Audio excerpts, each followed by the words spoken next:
Here is a tiny house that I built. It is 10 foot wide, 20 foot long, and I found a set of plans on the internet to build it. And believe it or not, I know you're going to be shocked, there is no possible way I could have gotten the stairs to work the way they had it drawn. And I'm not suggesting I couldn't have made the tread shorter and the risers taller, but that's not what I wanted to do. They basically had the kitchen and the stairway in this area here. And I went ahead and moved the kitchen over to this area here. And the kitchen isn't going to be very big, but you can make it bigger if you want to move your refrigerator. And if you need more information about certain details, feel free to leave that in the comment area. And now, of course, would be a good time to mention that you would need to check with your local building authorities and engineers to verify whether or not you're allowed to build this type of project in your area. Now, we do have 10-inch treads, 7.5-inch tall risers. However, it's the winder stair design that isn't going to meet some building codes. It will meet other building codes, but it's not going to meet the building codes where I live in Southern California. Or should I say,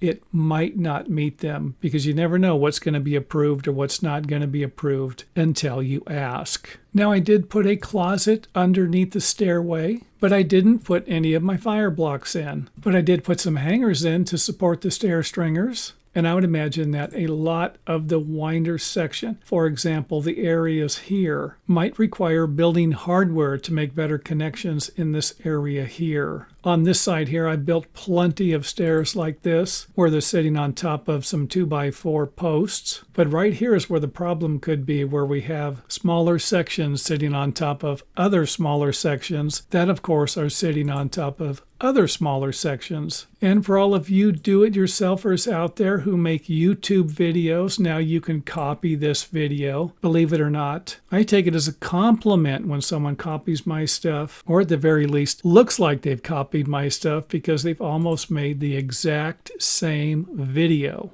Next up, let's go ahead and install the floor joist, 2x8 spaced 16 inches on center. And of course we have our ceiling backing in there.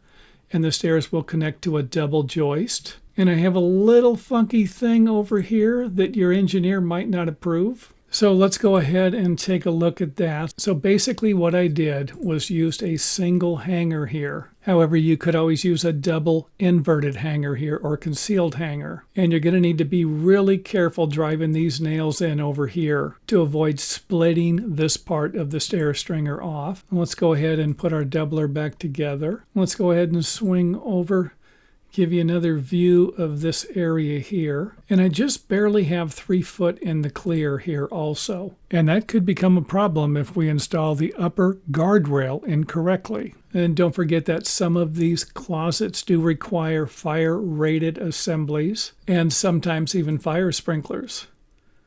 Top view of it there. And of course, a nice stairway design. These stairs took me almost as much time to build as the entire rest of the house. I mean, I think it took me about 20 minutes to build the floor, and I'd be shocked if it even took that.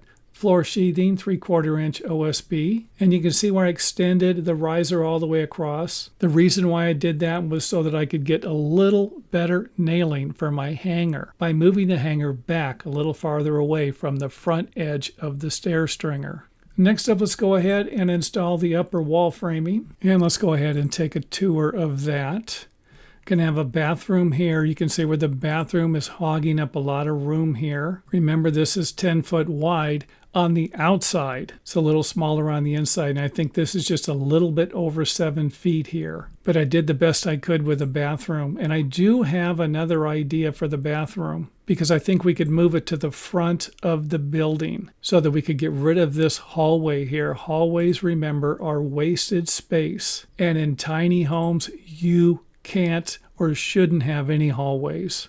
And I went ahead and put the windows on this side here. You can always put some on the front if you use a moment frame. I do not know if something like this could be built without steel. And if this video does well, I'll be glad to provide a little more information about that. Now, I also went ahead and provided you with a flat ceiling here so that you wouldn't need to build any rake walls or angled walls here and then cut seat cuts on your rafter. Instead, what we're going to do is install rip strips strips on top. So this is just a 2x4 that's been ripped in half at an angle. And I do have other videos on that if you need more information. You should be able to find it at the website or on YouTube, and these will just simply nail to the top of the ceiling joist. And we're using 2x8. You might need to use thicker joist in areas where it snows, or you might be required to use thicker insulation, or even have a space for ventilation above the insulation but below the roof sheathing. And for the fascia board, if you've watched some of my videos before, I'm going to use a 2x4 spacer here and then attach the fascia board to those spacers. You can always use a 1x here, 1x4, and you can see where we got a nice angle on the top, but it's flat on the bottoms. Go ahead and install our roof sheathing, and then take a final look at what this building might look like if you framed it in your backyard. So again, if you have any questions, because I really don't know how well it would hold up if a strong wind came and blew from this side or the other side, I think it could just knock this baby right over. And if this isn't bad enough, I saw one of these that was 3 stories. And I would imagine that's going to require a lot more steel to prevent that one from falling over. Hold on, it's not over yet. In the next part of the video, I will provide you with a few methods you can use to shape the lumber used at the top of the roof framing. How they could create a sloped roof on a flat roof or a structure with level joist. And to do that, we're going to need to figure out the length of the roof that is going to be sloping. And in our example here, we're going to be using 10 feet, a 20-foot span that we will be breaking up into 2 sections. Now, the minimum slope for a roof is usually going to be 1/4 of an inch per foot. And an example of that would be that it needs to rise 1/4 of an inch vertically for every 12 inches horizontally. And if I take 1/4 of an inch and multiply it by 10, I'm going to end up with 2.5 inches, allowing us to use a 2x4 that is 3.5 inches. Remember, I said the minimum slope is going to be 1/4 of an inch per foot. However, it can always be larger, unless specified on the building plans. And that's what we're going to do here. I'm going to use a 2x4 and just simply draw a line from one side